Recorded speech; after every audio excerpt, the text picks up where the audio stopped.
I'm going to be speaking today about medicines and toiletries for Pesach. I'm talking about that because they told me you're learning some tough and bays. What I'm going to talk about has a lot to do with that. But I will do some things that are not in tough and bays, but I'm going to be focused on the part of the question that has to do with tough and bays, which is to say is, one whole part of the question is whether the person is a cholah and what a person is allowed to do because they're sick. What they might be allowed to do because they're sick that they otherwise may not be allowed to do, that's not in tough and bays. I'm not going to talk about that part of it. I'm only talking about the angle of medicines and toiletries that has to do with sim and tough and bays, which has quite a lot to do with tough and bays. Okay? There's another part of tough and bays that with no way we're going to get to, which is the end, some halachas about Ba'yirah, which also have somewhat to do with medicines. I'm going to put that on. I can't imagine getting to that. Okay, so what I am going to speak about is going to be in four sections. The first and the third are going to be more halachic, and the second and the fourth are going to be a little bit more practical, if I can use that word. Okay, so the first is I'm going to give you some assumptions or some basics that you probably know from learning tough and bays, and from the Chavos Da'as that I suggested to you. We're going to start with that Chavos Da'as. Chavos Da'as is Simin Kuf Gimel, and he asks a question. His question is like this. The din is, midaraisa, if you eat something sheloh k'derech achila in an abnormal manner, there's no isser to eat that food. Something that was treif, and you eat sheloh k'derech achila is not asur midaraisa. It's asur midrabanan, but it's not asur midaraisa. He says, so once we have that din, why do we need a din to tell us that if something is inedible, that you're allowed to eat it? Why does it have to say another pasuk to tell us that food that becomes inedible, something treif that becomes inedible, is mutter? Obviously, if it's inedible, then you're going to eat it sheloh k'derech achila. So once we know that sheloh k'derech achila is mutter midaraisa, why did the Torah tell us that something that's not royal achila is mutter midaraisa? Of course it's mutter. It's not royal achila. It's sheloh k'derech achila. So why do we in the second limud to teach us that if it's not royal, that it's nifsam achila, it's also mutter? Okay, it seems superfluous. So the Chavos Da'as says, it teaches us that there's a fundamental difference between inedible and sheloh k'derech achila. Nifsam achila and sheloh k'derech achila are two different worlds. And the difference is like this. When something is nifsam achila, it's not edible anymore, it's no longer asur. The isser that was on it is gone. It's not asur anymore.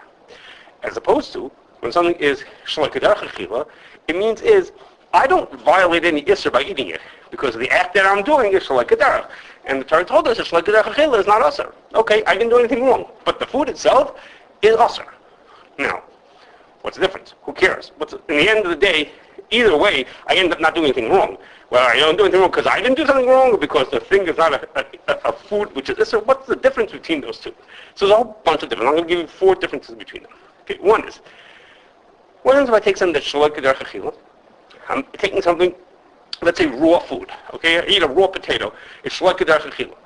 But if I take it and I put spices on it or sugar onto it, and I'm able to get it down now, it would be reasonable to eat it. Now I turned it into k'derech achila. So the potato that was asur, it was asur the whole time. I was just off the hook because I ate sheloh k'derech achila.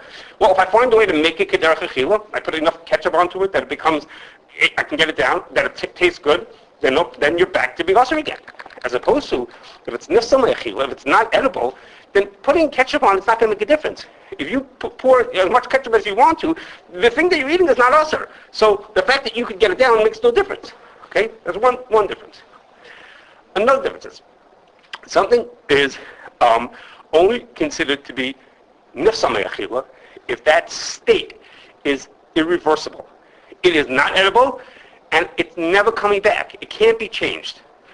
As opposed to sheloh k'derech achila, most definitely could even be if it could be reversed. For example, if you drink sam yayin, which is boiling hot, okay, boiling hot. It's sheloh k'derech achila to eat food that's boiling hot. So midaraisa you haven't been over nisr.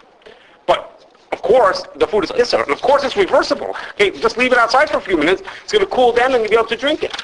But if you ate it in the way that sheloh k'derech achila, then you're off. You potter. You didn't do anything wrong. But is the food nifsam achila? Of course it's not nifsam achila because it could be reversible. Okay.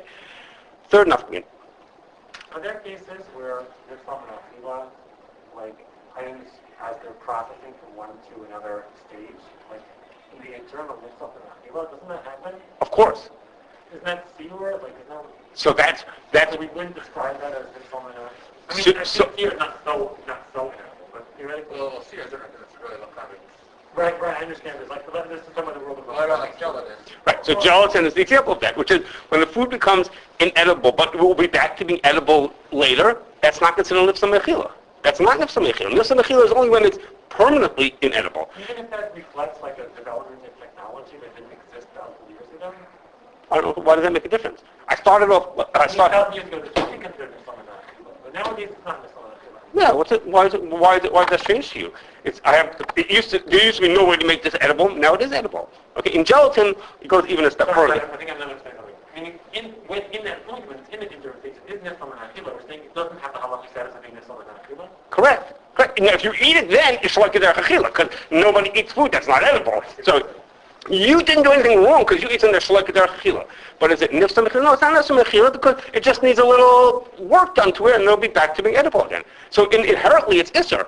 But you didn't do anything wrong because you ate something that was not in a state that you could be over on it. Because when you were doing it, it was not an edible state. People don't eat food like it. Okay, another thing. This actually has to do with sa'ar.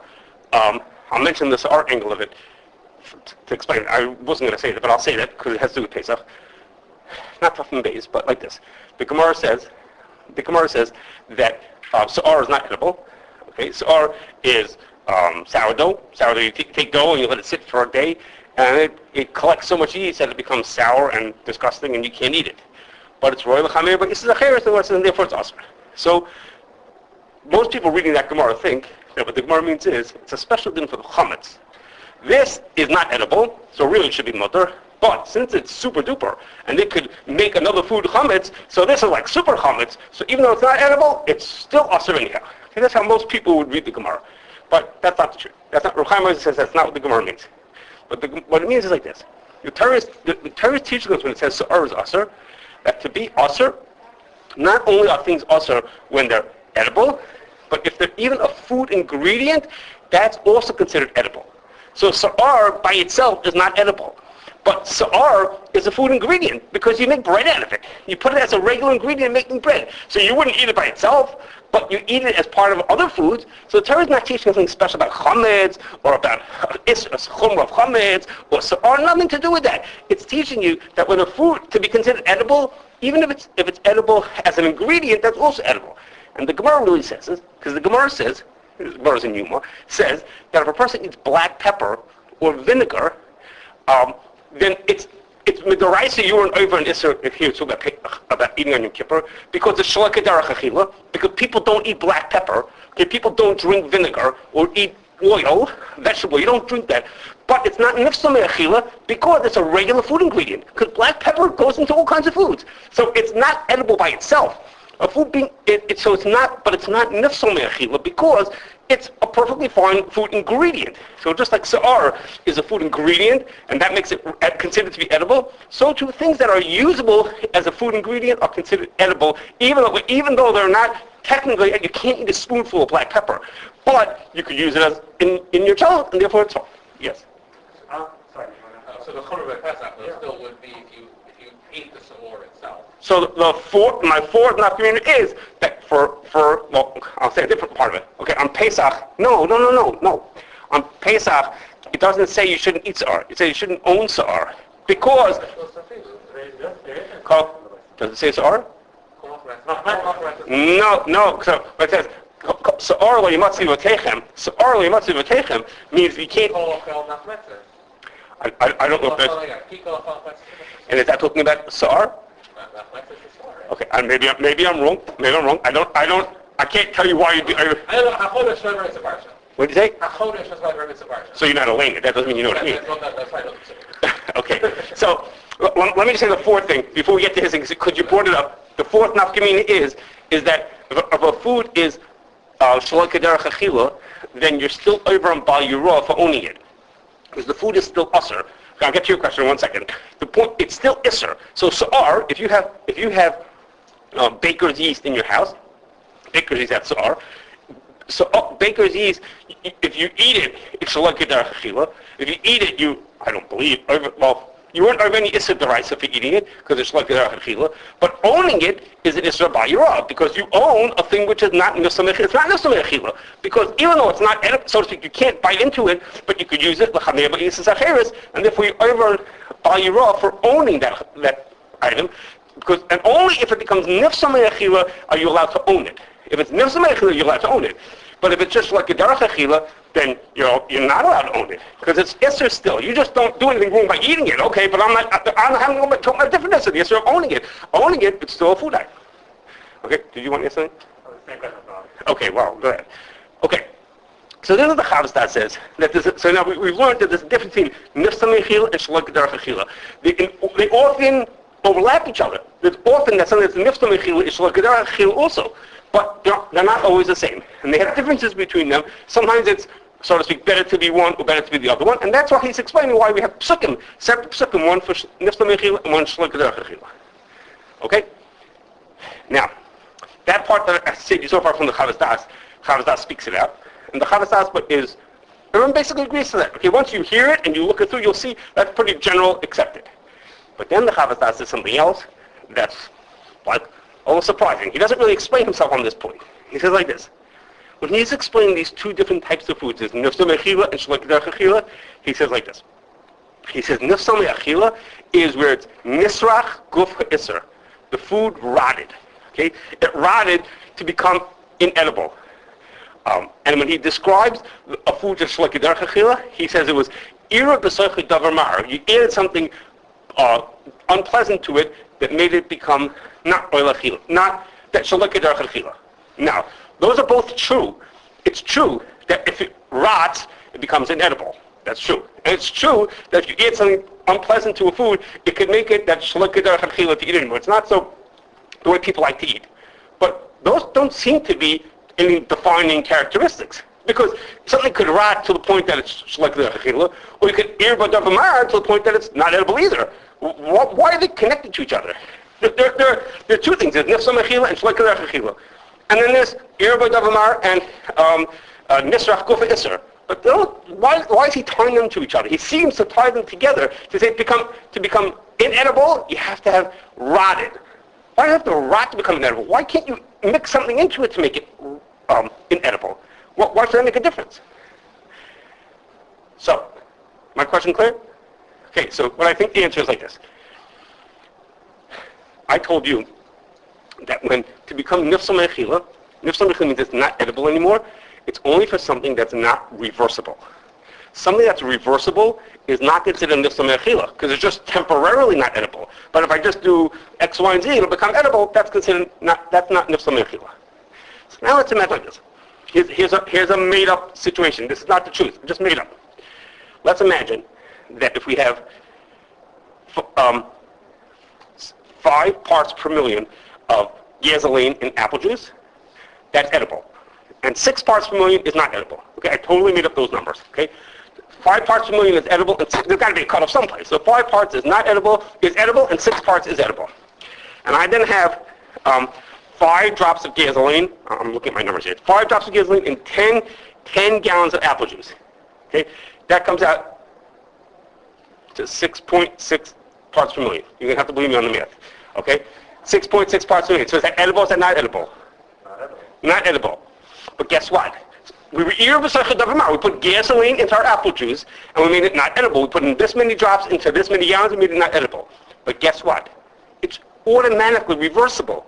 Because if we add another 10 gallons of apple juice, all we have to do is add more apple juice to it, and guess what's going to happen? If we add another 10 gallons, all of a sudden it'll be 3.3 parts per million. And all of a sudden it will become edible. So Irba Sarcha Davar has an automatic weakness that you could just add in more, not Davar Mar, and all of a sudden it won't be not Roy Lachil anymore. I mean, there's a certain cutoff. Yeah, I'm sorry, the mask will make me crazy. If you add in this much Davar Mar, it becomes not edible. Well, guess what? You can't get the Davar Mar out. But you could just add in more non-mar into it, some of the Isser into it. Just add more of it, and all of a sudden you will have reversed the amount, because there's got to be a ratio when it becomes back to being edible again. So just by adding in more of the heter, more of the non-mar, actually not the heter, the edible parts, all of a sudden you reverse it. So the only way what the Chavos Da'as is saying. The only way to become inedible is to rot. Because if it rots and it spoils, then there's nothing you could do about it. You can't undo that. You could pour ketchup on top of it, but that's not going to make it edible again. It will remain inedible. But, I mean, you would think the same thing. If I took rotten food and I was just added healthy food until I let minimize it. No, because then you covered up the Isser. Right, you're not saying it's No, I covered up the Isser, as opposed to over here, I didn't cover up the Isser. The part that's spoiled still spoiled. I just made it that the ratio is different now. It used to be 5 drops in 10 gallons, now it's 5 drops in 20 gallons. So I didn't do anything, I didn't change anything about my bad thing is still bad, but the good stayed good. As opposed to here, the piece of nevela that rotted, or the piece of bread that spoiled in the Gemara, that food is never coming back. There's nothing I could do to make it back. I could cover it up, I could get around it, I could manage to get it down, but I can't do anything to the food to make it taste any better. As opposed to my apple juice, I can make my apple juice taste better. Just pour a little more apple juice and it'll taste good. I'm not doing anything different to change that the inherently what it is. I'm just giving some more of it. Realizing from what Menachem is saying, could you come up with a scenario where something is nifsal but could still be classified as a achila? Because if you have something that's nifsal, then you... 100%, yes. Something could be nifsal me'achila, but would be keder achila, of course. If you pour enough ketchup onto it, then it's keder... I'm sorry. It's keder achila, because I managed to get it down. But that doesn't make a difference, because nifsal is nifsal. I'm sorry. Nifsal is nifsal, and if it's nifsal, then I'm allowed to eat it. Or let's say I'm allowed to eat it, okay? We're going to come into D'Rabbanans in a second, but with the rice I'm allowed to eat, okay? So now, I have a question. Now we come to a question from Tafim and Beis, okay? What's a case in Tafim and Beis of food that's not roy l'achila? So the two of the cases in Tafim and Beis are, you had a tanning solution that had flour inside of it, or you had ink that has beer inside of it, okay? Those cases, what's wrong with the beer? The beer is perfectly edible, just it's mixed in with all kinds of other stuff that mix into ink. So here the Chavos Da'as told us that Irba Davamar doesn't make it nifsal me'achila. Well, the Shulchan Aruch says you're allowed to own it on Pesach. Own it means it's nifsal me'achila, right? You're only allowed to own things that are nifsal. Shloh Kederach doesn't let you own it, because it's still isser. So it has to be nifsal me'achila. So the beer that has other stuff mixed with it, that makes it into ink, so the beer is just Irba Davamar. We just put some other stuff into it. So why is the beer considered to be nifsal me'achila, that I'm allowed to own it on Pesach? Okay, those are cases here in Tafim Beis of things that you're allowed to own on Pesach. Well, what's the Chavos Da'as just, he doesn't directly say, but he basically says, Irba Davamar doesn't let you eat it. That doesn't make it nifsal me'achila. It has to rot. The beer didn't rot. Nothing happened to the beer. So I think the difference is that Irba Davamar means it's basically apple juice with a few drops of gasoline in it. So the overall thing we have here is apple juice with a little gasoline in it. As opposed to the ink, I have basically ink with a little beer inside of it. Okay, the beer is not the majority of the item. Or I have tanning solution, which has a little bit of flour inside of it. So first we look at the thing and say, is this thing chametz or is it not chametz? Is it primarily chametz or not chametz? So we say primarily this is not chametz. Okay, well if it's not chametz and it's not edible, then it's fine. It's not roy l'achila. We don't say, I could add more stuff onto it and this and that to make it back edible.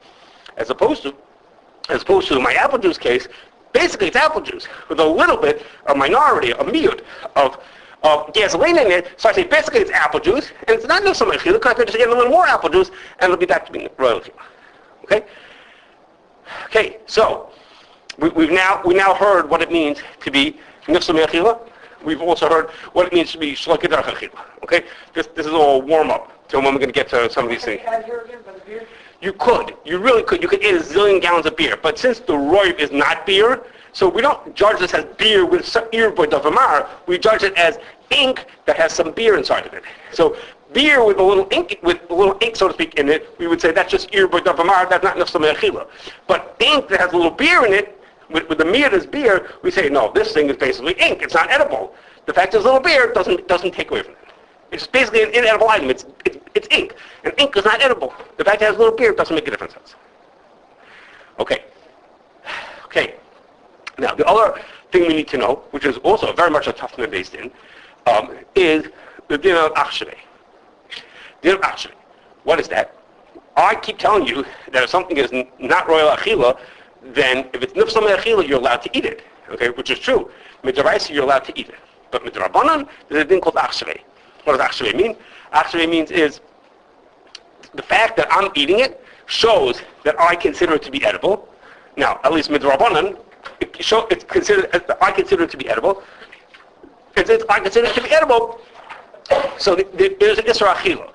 So, for example, if I have something that's not royal achila, I'm allowed to keep it on Pesach. You know, isra bayro because it's nisal me'achila. I'm allowed to keep it. I'm allowed to have hanar from it also.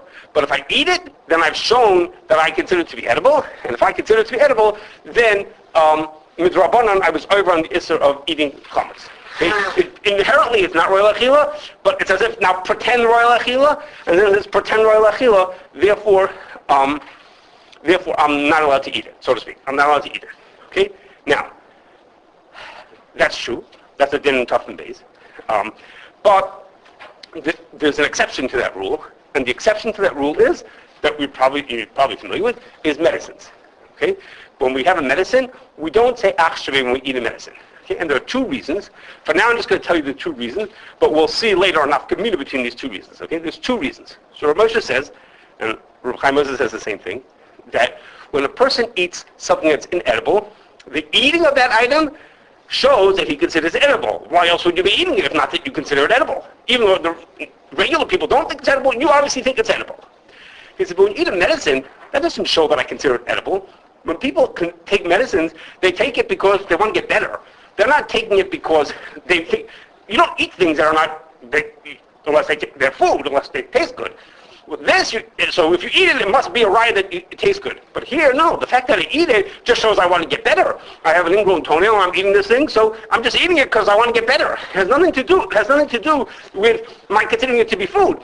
Look, he says, people do all kinds of crazy things to get better. They do all kinds of strange things that are not the typical. So it doesn't prove that I want to eat, that I consider it food. It proves that I want to get better. Okay, nothing will getting better. There's no achshvei on that. Okay, that's what Moshe says. The Chazon Ish says a variation. He says it's very similar, but not exactly the same. Chazon Ish says, when I eat a medicine, I eat something medicinal.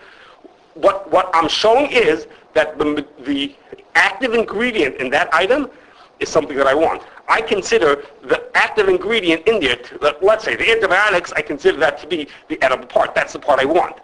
The fact that to get it down, they have to wrap it up in all kinds of other junk. The pill is made up with all kinds of other things, all kinds of what we call inactive ingredients. That's not what I want. It's just the only way to get it. That's the only way, the only way they package it is if it comes in a pill with a lot of other stuff mixed into it. The part that, the achshvei would be on the part that I want, the active ingredient. The inactive ingredient, there's no achshvei on that, because I don't want that. I'm just stuck with it. I have no choice but to take that in. And therefore there's no achshvei on pills or tablets, because achshvei is only on the part that you want, not the part that you're sort of stuck with. Okay? That's what the Chazon Ish says. So the nafkamina you were here right away between them is, okay, a very uncommon nafkamina is, what would happen if the active ingredient was the one that was treif or chametz? Okay? If the active ingredient, Rav Moshe says, doesn't make a difference. Doesn't make a difference what it is. You take medicine, shows that you want to get better. It doesn't have anything to do with showing that you consider it to be food, and it would be mutter to take it. As opposed to the Chazon Ish, he just says is the typical thing that's treif or chametz is the inactive ingredient. So he says, all I show in achshvei is on the active ingredient. If this is the inactive ingredient, that doesn't mean anything. I don't have to worry about that. Okay? It's not such a common thing. For your curiosity, there is something called premarin. Premarin is a contraction. It sounds really nice. Doesn't sound like a nice medicinal item, but it's a contraction for the words pregnant, mere, urine. Okay? And it has some kind of medicinal benefits. So there, that's the active ingredient. So mere gleim shel chamor, which is also. So there, the active ingredient is the thing that might be treif. So, but most medicines are not like that. Most medicines, the active ingredient is not the treif or chametz, it's the inactive ingredients that go along with it. As I'll tell you in a few minutes. Okay? But we're going to hear another nafkamina. But for now, you just believe me, we have these two reasons, Rav Moshe and Chazon Ish, as to why there's no achshvei when taking a medicine. So there's achshvei on other things, but not on medicinal items. Okay, so far I've told you these are some background halachic assumptions that we're going to work with. So now, to a little bit practical. Okay, for our examples, I'm going to tell you 5 ingredients that are reasonably common in medicines and toiletries and these kind of things that are questions of chametz, that they are potentially made of chametz. I'll tell you, they're not the only 5 ingredients, but they're 5 common ones. I'm going to tell you what they are and why they might be chametz. Okay, it'll just help us understand as we go on. Okay, the first is starch. Okay, starch is like, think about, it's like the main component of wheat and potatoes and corn is the main component that they're made of is starch. And so if you have a starch, the status of that starch depends on what grain it came from. Okay, if it came from wheat, then it'll be chametz. And corn would be kidneys, or let's say potatoes, it would be nothing. It would be completely mutter. Okay, so starch is often like a filler. It would in a medicine. The word filler is because the active part is so tiny that they can't sell it to you in these tiny. You can't eat such a 2 grains of something. So they mix it in with something else. Okay, with something else so that you can get it down. That there's something to hold on to. That you can touch. Okay, so like in this one, in this tablet over here, I'm pretty sure. Yeah. So one of the ingredients here says pre-gelatinized starch. Okay, that the word gelatinized has nothing to do with gelatin, but pre-gelatinized starch. Okay, so this starch that's in here, this is a tablet. There's a tablet. The tablet that's here, that starch could be made out of wheat or corn or potatoes or any other starch. Okay, we don't know what it's made out of. It just says pre-gelatinized starch. We don't know what that is. Okay, so that's one thing that could possibly come. Okay. Number 2 is something called ethanol, or what you think of as beverage alcohol, like if you drink at a kiddush. Okay, that's called ethanol. Okay, it's kind of alcohol. How do you make ethanol, and why would it be chametz? You make it. Ethanol comes from sugar that comes fermented. You get yeast into sugar, and it becomes alcohol. Well, how do you get sugar? Well, you get sugar from literally sugar, or from fruit. Like think about wine is made from the sugar that comes out of grapes, or you can get it from starch. How do you get it from starch? If you take a starch and you break it down into sugars, okay, just believe me, you break down the starch into sugars, and when you break it into sugars, now it's a sugar, add some yeast into it, and voila, you get alcohol. So you want to make bourbon, and you make it out of corn. One of the grains you make it out of is corn. You take corn, break the starch that's in corn down into sugar, like think of corn syrup, right? You break it into corn syrup, that's a sugar made out of corn starch, and then you add some yeast, and it turns into alcohol, and you move it along a little bit, and it turns into bourbon. Okay? So ethanol is alcohol, what we would call like beverage alcohol, and it's made almost always from sugars or starches. So now for this, whether it's chametz, depends on the starch that it came from, like last time, depends what starch you started from, and all those other ingredients I mentioned to you, like the enzyme that turns it from starch into sugar, that could be made out of barley. The yeast could be chametz also. So depending on all those pieces over there, will depend on whether it's chametz or it's not chametz. What other yeast are there besides colored yeast? Oh, most yeast is not chametz. No. Okay, so right, that's a separate question. Soar is sourdough. That's natural yeast. You take flour and water, yeast grows in it into like that. But most yeast that we have is yeast that just grows in, it's called a fermentation. We just grow it. It's usually not chametz at all. Okay. Most of these. I mean, if you have wine in your house, that's because someone has yeast in. There's yeast in there. So now, it could be the yeast is from the grapes, but usually not. They added yeast into it, and most wine is kosher for Pesach because the yeast is not chametz. Okay. Now, what I just told you, ethanol or beverage alcohol, is you would usually find it in like deodorants, colognes, perfumes, or mouthwash. Okay? So like in this mouthwash over here, I think it says on it, it's 21% alcohol. Okay? Yeah, it's the second ingredient. It's 21.6% alcohol. Okay? So the alcohol that's in here, it could be it comes from sugar or wheat or potatoes or anything else. We have no idea what it comes from. Okay? That's another potential of something that could have chametz into it. Okay? I think this spray also is common in things like this, in spray here. The first ingredient is it's 75.5% alcohol. Okay? In this spray. So that's another ingredient that could be could be chametz.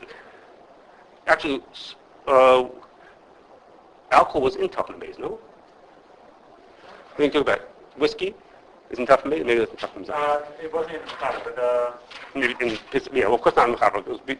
Okay, maybe it's in tough and sign. I don't know. I think it's in tough and base. Okay, number three. Number three is sorbitol. Okay, what's sorbitol? Sorbitol is called a sugar alcohol. Okay, you take a sugar, a glucose sugar, and you do something called hydrogenation, whatever that means, and it turns the sugar into a sugar alcohol. Okay, what's the point? The point is that the sugar alcohol, the sorbitol, is basically as sweet as sugar is, but it has much less calories, so that's why it's used in like some dietetic type items. But for medicinal type items, for pharmaceutical items, it has a big advantage that it doesn't attract cavities. It doesn't grow cavities in it. So just about every single toothpaste out there has sorbitol in it. Okay, it's almost in every single toothpaste. Okay, in this toothpaste, it's the very first ingredient. Okay, it's sorbitol. Okay, it's usually one of the first ingredients because it makes the toothpaste taste sweet, but it doesn't grow cavities. It's a pretty silly idea to put something in to brush your teeth with something that makes you grow cavities. That wouldn't be very smart. So I guess they put sorbitol because it tastes good, but it doesn't grow, cavities don't grow on it. Okay, so that's a good combination. So that's why it's basically in every toothpaste, it's got sorbitol. So sorbitol is a common ingredient, and it's potentially chametz. Okay, because sorbitol, I told you, it's made from sugar, and the sugar comes from a starch. Okay, and that starch could be anything. As I told you until now, it could be any of those things. Okay, two more. The next one is xanthan gum. Okay, xanthan gum is a thickener. It's very xanthan gum. It starts with an X. Okay, it's good if you play Scrabble. Okay, it starts with an X. Xanthan, Xanthan. It's a thickener. It's made by something called fermentation, which also starts with sugar, which starts from starch. Same again. And it's used as a thickener. For whatever reason, it's common in liquid medicines.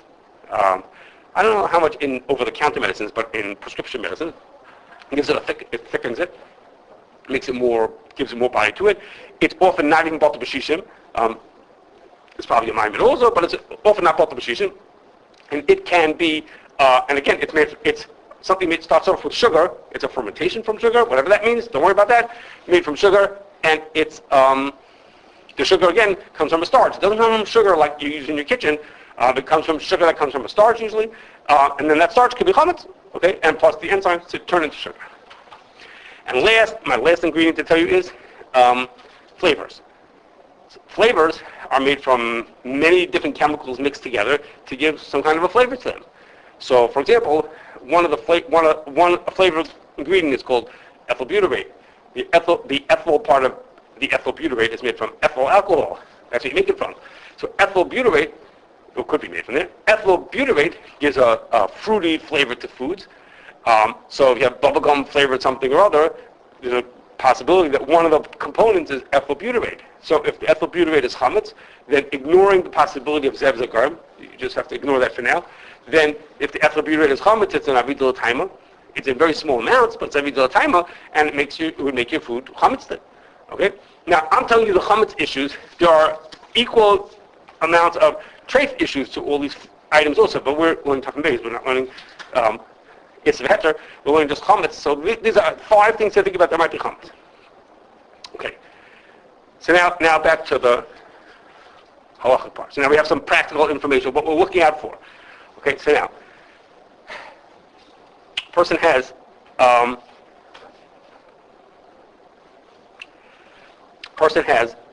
liquid medicine. Okay, so a tablet. Okay, before I get to liquid, a tablet we're assuming is not considered edible. Okay, and I told you that even though we don't have to worry about achshvei for that. So like this thing over here, this one over here, this tablet, it's not considered roy l'achila. You try biting into it, you'll see it's not roy l'achila. And the fact that I eat it doesn't mean anything. The fact that I eat it doesn't make it considered. We don't say achshvei for that. But in a liquid medicine, I drink it, so it seems like it tastes okay. But I've just told you different possibilities of what could be chametzlik about that item. So am I allowed to use it on Pesach, or am I not allowed to use it on Pesach? So here's a question: is it possible that that liquid medicine is considered not royal achila? You say, wait, how can it be not royal achila when people drink it? If people drink it, then sure, it seems like it's royal achila. Okay? But on the other hand, if I give you a choice, okay, and I put a Pepsi and seltzer and cough medicine, okay, which one would you choose to drink? Okay, forget about the health side of it. Which one would you choose to drink? Not one person would taste something that tastes like cough medicine. Nobody. That's not a thing that people choose to eat. They eat it because they got to get it down. I can have a spoonful of it, I can get it down. But I would never choose to eat it. Could you imagine on a plane they would come in and say, "Hi, would you like Sprite, seltzer, or cough medicine?" How many people would choose cough medicine? Don't choose that as a beverage that they want to eat. So is that considered royal achila or not royal achila? What's the cutoff? Royal achila means is I can eat it. Well, I can eat cough medicine. People drink it all the time. Or royal achila means is it's a kind of like a food item. Like people choose to eat that food when they want to. Nobody chooses to eat this. That a food that tastes like that. Nobody would choose to eat a food that tastes like that. So.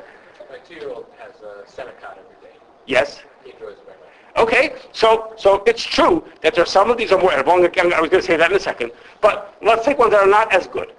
So the answer, seemingly, is in Sim Tuf and Beis. The answer to that question is in Sim Tuf and Beis. It says like this. Halacha Dalet. It says, Davar shenesar b'chametz. Ve'eno meichel adon klal. If you have something that has chametz mixed into it and nobody would eat it. Oy, she'eno meichel kol adam. Or it's not eaten by all people. Kegoin, theriac, I'm going to tell you what that means in a second. He says you're allowed to keep it because it's considered not royal achila. You can't eat it because of achshvei. Okay, we'll get to that part in a second. But he just told you foods that are not considered royal achila. So he said two ways to be not royal achila. It could either be not royal achila because it's ein meichel adon klal. Nobody could possibly eat this. Okay, like the Gemara's case of a rotted piece of bread, a moldy piece of bread. Nobody can eat it. Or she'ein meichel kol adam. What does that mean? Ein meichel kol adam. How is that different than meichel adon kol? So Mishbur says that it means is the only people who eat this medicine, the only people who eat these things are people who are sick. Regular people would never choose to eat this. It's ein meichel kol adam. It's not for all people. Meaning some people eat it when they're stuck. They have to eat it, so they eat it. But regular people wouldn't want to eat this food. So the Shulchan Aruch says that that's also considered to be not royal achila. He has two cases. Nobody would eat this. That's what we usually think of not royal achila. He says, or it's something that regular people wouldn't eat. Cholim would eat it, but regular people wouldn't eat it. So that sure sounds like a description of these liquid medicines. That's what it sure sounds like it, which is regular people wouldn't choose to eat them, but people who are sick would eat them. If you have to get it down, yeah, you can get it down. If a sick person couldn't eat a piece of wood, even if they tried. Okay, I mean maybe you would force it down them, but if you say you have to have a piece of wood, drink some gasoline, it's not going to happen. They can't get it down. But if you give them cough medicine, yeah. If I have to drink it, I'll drink it. I'll get it down. Okay, so it would seem like from the Shulchan Aruch that a lot of these foods a lot of these liquid medicines would be considered not royal achila. Okay, which is a big difference for us. It means you would be allowed to keep it. It means except for achshvei, you'd be allowed to eat it also. Okay, we'll talk about the achshveis in a second. But if not, aside from the achshvei, only just a drabanan. Certain people will be allowed to be even this drabanan. That's not tough and base question. But it will be much less serious if it's really not royal achila. So some poskim accept that and they say these things are not considered royal achila, and therefore we don't have to worry about the Kashrus or the Chametz. And others say, no, it's not what it means. It means things that taste much worse, because these kind of things are pretty much more edible than what the Shulchan Aruch is talking about. He's talking about stuff that tastes pretty bad news, as opposed to my cough medicine.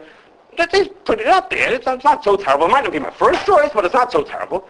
And then there are those people who would say we could talk about what Shulchan Aruch means, but just like his child likes to eat Senecot, okay, most people can't stand Senecot actually, of all things.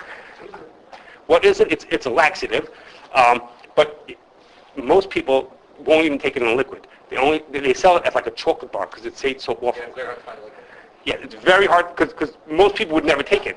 So that's why they sell it in a chocolate bar. Literally, it comes in a chocolate bar for most people or on a pill. But for kids who can't take a pill, they take it like that, and it tastes really awful. It really does. So, but his kid likes it. So there are people who say that case that the Machaber is talking about is a case, I don't know what he had in his day, what they had to take for medicines, but our liquid medicines are, and most hashgachas, at least for us, assume that liquid medicines, we treat them as edible.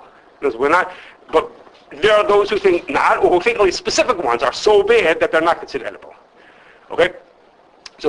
But in theory, the Machaber has told us that there's such a thing that a person could get it down, but it's only a person who is sick would take that thing. That's considered not roy l'chila also. Okay, so whether our liquid medicines fall into that category or not is, again, I'm telling you, is a question whether it does or doesn't. But there's such a thing. To be considered not roy l'chila, it doesn't have to be putrid. Okay, there's a cutoff, but whether our liquid medicines, that's a question which side of the line they're on. Okay, but the line is not as far as you might think it is. That's what my point is. Okay. Okay, now I told you that that there's a din of Ach'shvei. Okay, there's a din of Ach'shvei that if a food is not roy l'chila, and let's say it was be treif, but you choose to eat it anyhow, with the Rabbanan you're not allowed to eat it. Because eating it shows that you consider it to be isur. Okay? Now, then I told you that the din of Ach'shvei doesn't apply to medicines. Right? Because when people take medicines, they don't mean it. They just want to get better, or they just live the inactive ingredients. Okay? So the problem is, I can tell that to lots of people, but if you're learning tough and based, you shouldn't buy it from me. Especially because I just read it to you. Because what's the case in Shulchan Aruch that tells us the din of Ach'shvei? What's the case that the Shulchan Aruch chooses to tell us the din of Ach'shvei? I just read it to you. Okay, the case of that the Shulchan Aruch tells you of Ach'shvei is the case of a person kagoyin hatheriak or chiyotzabai. Okay, the kind of a food that a person eats because they're sick. The Shulchan Aruch, that was the case where the Shulchan Aruch says you're allowed to keep it. Also, Pesach, you can't eat it on Pesach because eating on Pesach is Ach'shvei. That's why now you're allowed to keep it because it's not roy l'chila. But if you're allowed to keep it, it must not be roy l'chila. So why can't you eat it? You can't eat it because of Ach'shvei. Well, what's the thing he's telling you about? The food he's telling you about is theriac. Okay? Even before I tell you what theriac is, I just told you, Ma'achal Kol Adam meant is it's only used for medicinal purposes. Wait a second. Didn't you just tell me a few minutes ago that if it's a medicine, then that's not considered, there's no Ach'shvei on medicines? But the Shulchan Aruch's case of Ach'shvei is a medicine. So how can I tell you that Ramosha and the Chazon Ish said that there's no Ach'shvei in medicines when the Shulchan Aruch's case of Ach'shvei is a case of medicine? So what's going on over here? Is Ach'shvei in medicine versus not Ach'shvei in medicines? So here we come to an afkamina. According to the Chazon Ish, the question that I just asked you is not a question. Because the Chazon Ish said, we only don't say Ach'shvei in medicines when it's the inactive ingredients. Well, in the days of Shulchan Aruch and the days of theriac, there weren't such things as inactive ingredients. People didn't have inactive ingredients. Whatever the medicine was, that was the medicine. Theriac is maybe this whole concoction of different stuff that you mix together. That's what made you better. They didn't throw in other stuff that was inactive. So according to Chazon Ish, it's clear why this is the case of Ach'shvei. Chazon Ish just said was, the inactive ingredients don't count, aren't Ach'shvei, because I don't want the inactive ingredients, I don't want the active ingredients.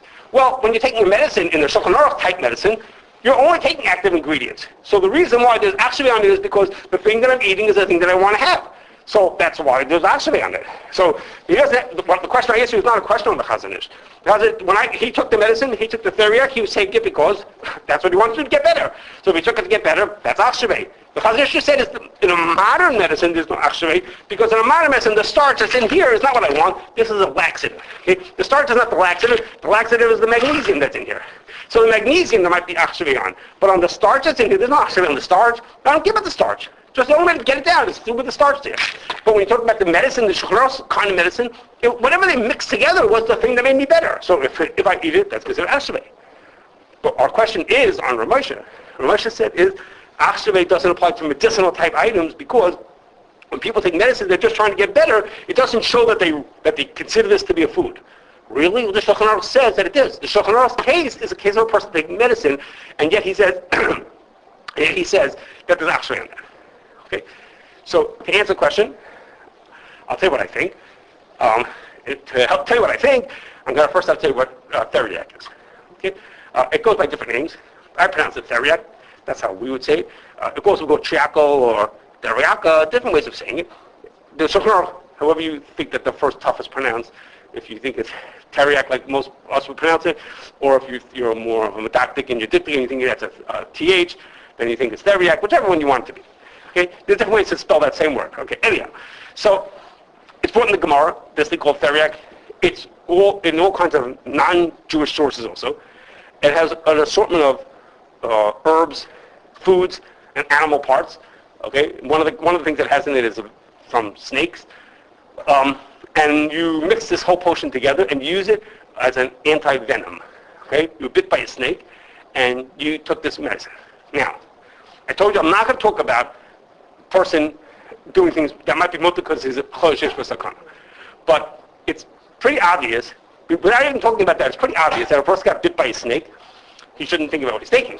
Right? If you got bit by a snake, he shouldn't think about whether he should take teriak or not. If that's going to make you better from the snake biting you, you should definitely take it.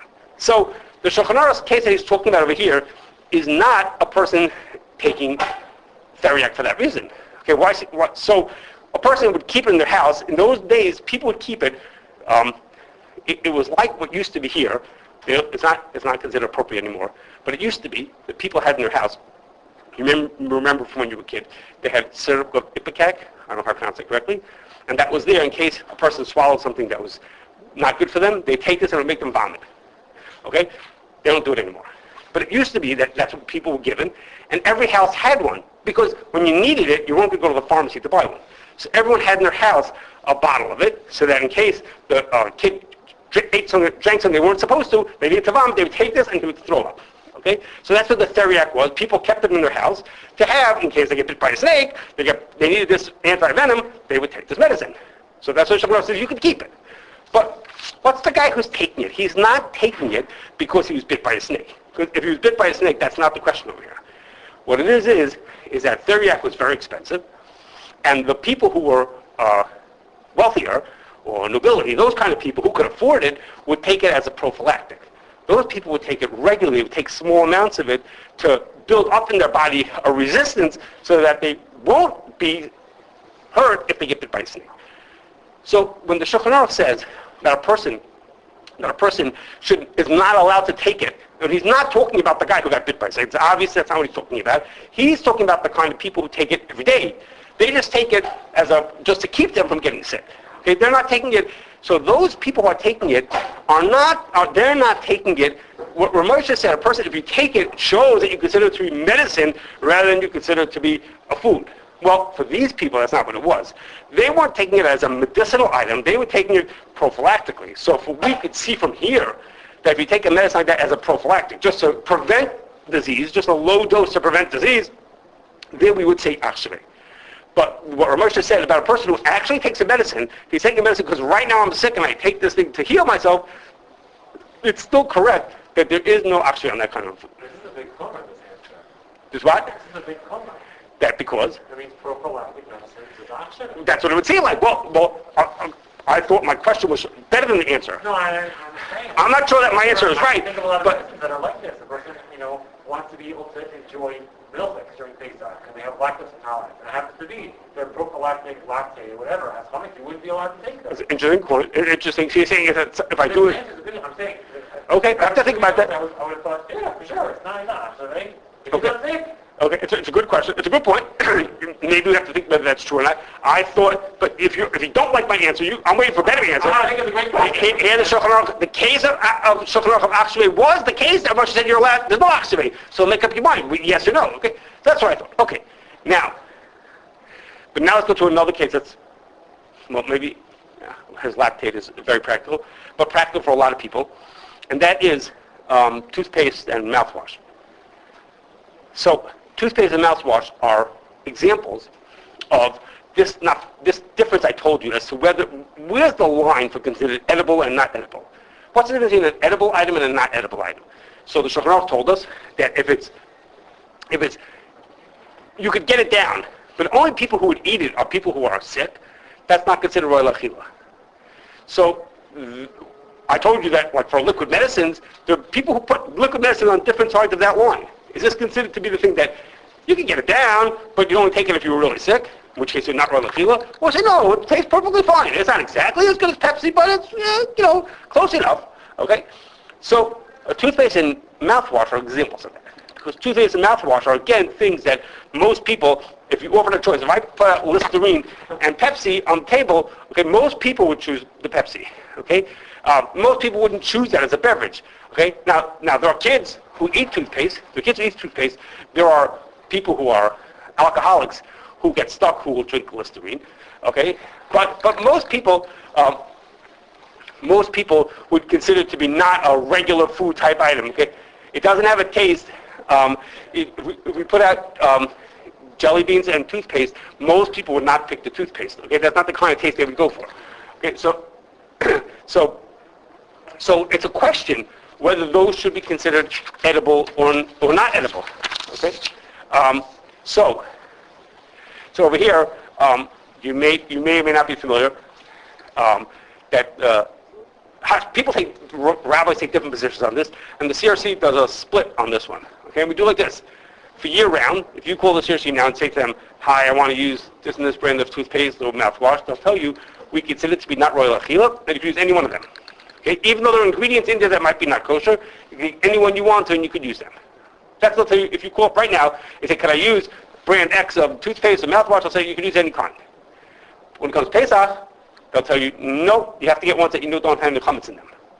For Pesach, they're taking on a stricter position to say these are considered royal achila, and therefore, since it has ingredients, I told you, the mouthwash, which usually has alcohol, and the toothpaste, which usually has sorbitol, they're going to tell you, no, you can only get one that you know does not have Chametz in it.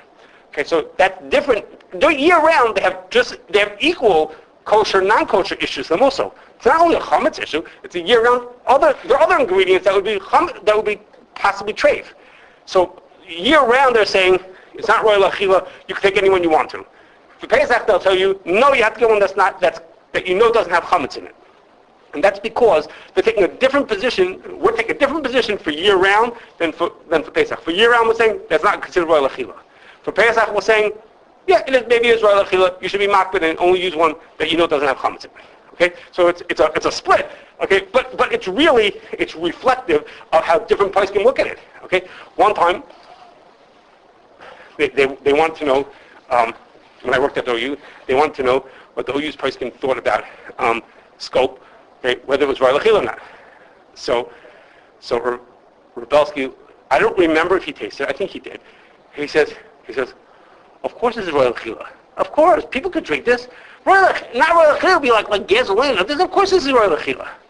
And Rabbi Shechter looked at it and he says, are you crazy? Who would drink this stuff? Yeah, if I got to do it, I have to rinse out my mouth. Okay, but you think anybody would drink this stuff? Of course it's not royal achila. Okay, and that's reflective of, again, there's two different ways of looking at it. What the line is. Okay, the Mechaber told us to be not royal achila. It doesn't have to be completely putrid. Okay, it has to be Ein Amaychel Kol Adam was also good enough. Okay, so the question was just some of these things. Which side of that line do they fit onto? Okay, so again, different Rabbanim take different positions on it. Again, and year-round, the CRC tells you you can use any of them. And for Pesach, they'll tell you the other direction. They should be makbid and only get ones that don't have chametz. Okay. Another question about edible and not edible. We have two more questions before we get to the last part. The next like this. On Listerine, the alcohol that's listed here, it just says alcohol, 21 point whatever percent. Okay. On this one, this is what's called sunscreen. It doesn't say alcohol. It says SD alcohol 40-B. Okay, it's 75%. Okay, so what does all that rest of that gibberish mean? SD 40-B. What does that mean? Okay, and that means that this is SD stands for specially denatured. Okay, what does denatured mean?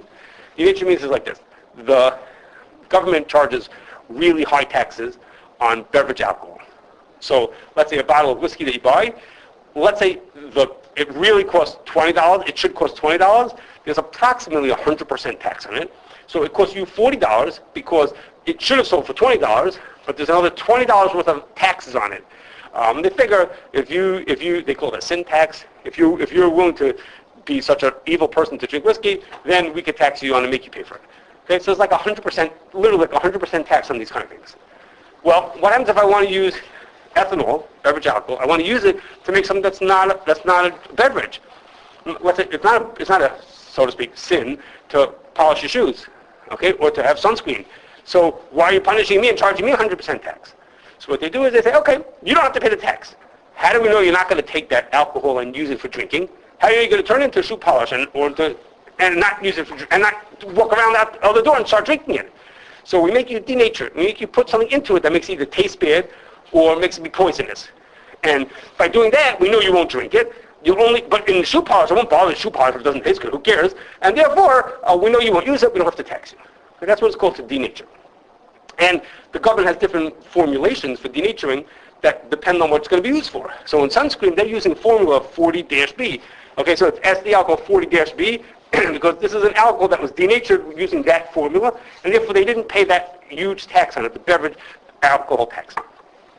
Okay, so there's a big to-do in the past 100 years or so as to whether the fact that it's denatured makes it no longer royal achila or not. Okay, it's not for today. It has to do with the things we talked about, of being able to reverse an isser. Remember I told you that if you could you could get around the inedibility, then it's still royal achila. It has to do with that. It has all kinds of questions, not for today. It's a big to-do in the Achronim. And for many years, in Chicago, the position was to be machmir on that shayla. What I mean in Chicago, is that every year there's a letter that goes out, it's on CRC stationery, signed by a number of different rabbis in the community, saying all these types of things, all kinds of medicinal type items like pills and shampoo and pharmaceuticals are allowed to be used even if they don't have chametz, because in other words they're not edible. And for these other things, you have to make sure they don't have chametz in them. It gives you a list of other things that you should be careful about. Okay, so some of the people who signed that letter were of the opinion that denatured alcohol should be usher, and therefore the included in the items that you have to make sure for Pesach were okay were items like mouthwash, okay, things like that they had denatured alcohol in them, okay, or this what's called sunscreen. Okay, that's what it was till a few years ago. A few years ago that changed. You may or may not have noticed the letter changed. That was even for keeping in your house. This is for using. It's an interesting question whether it should make a difference for keeping. Well, I'll say yes, even for keeping, it should be the same shiloh.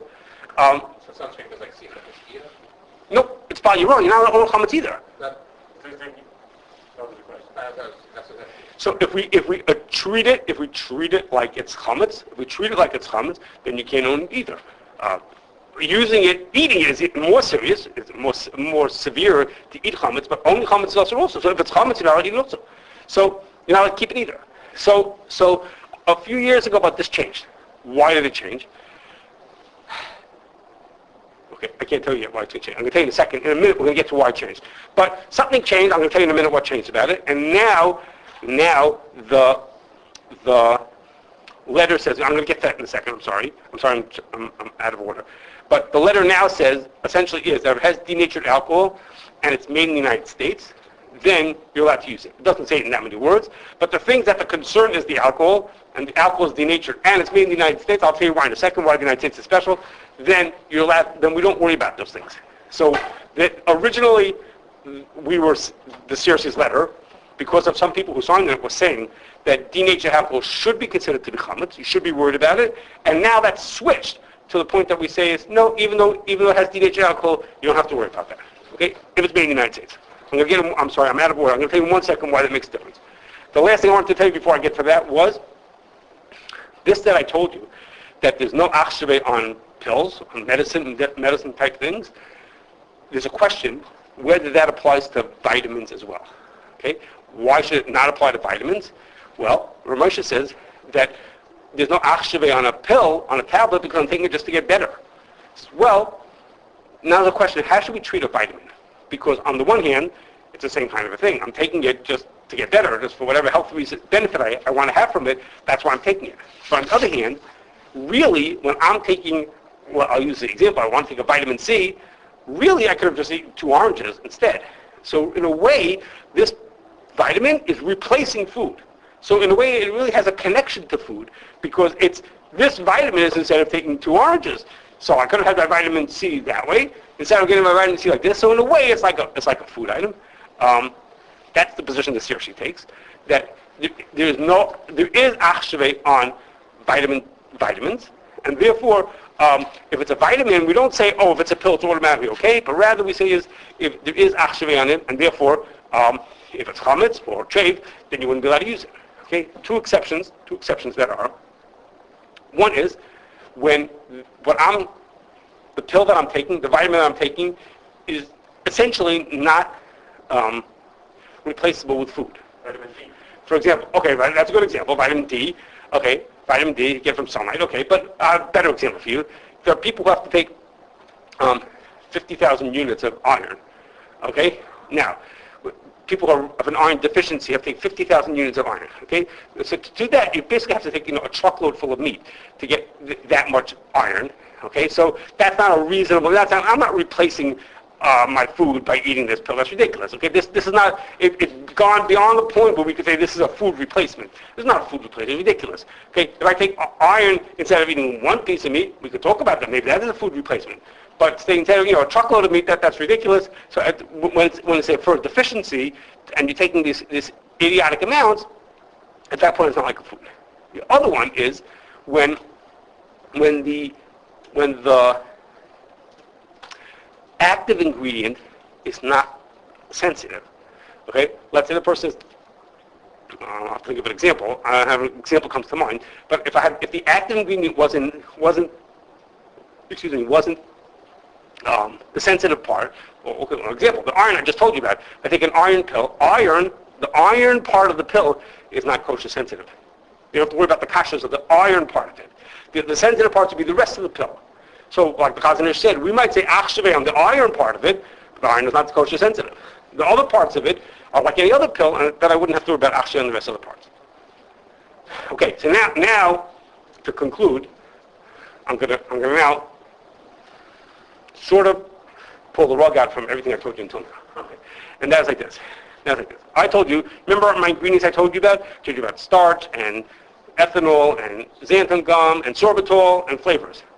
I told you all of them, if you think them through, for all of them, all the ones I told you, the concern of chametz is that it starts from a sugar, okay, give or take it starts from a sugar, and the sugar most often starts from the starch. Okay, so the easy way for it to be chametz is that the starch could be chametz. And there are some enzymes along the way. The enzymes also could be chametz, but typically the enzymes could be chametz because they're also made from sugar, so to speak, which comes from starch, which could be chametz.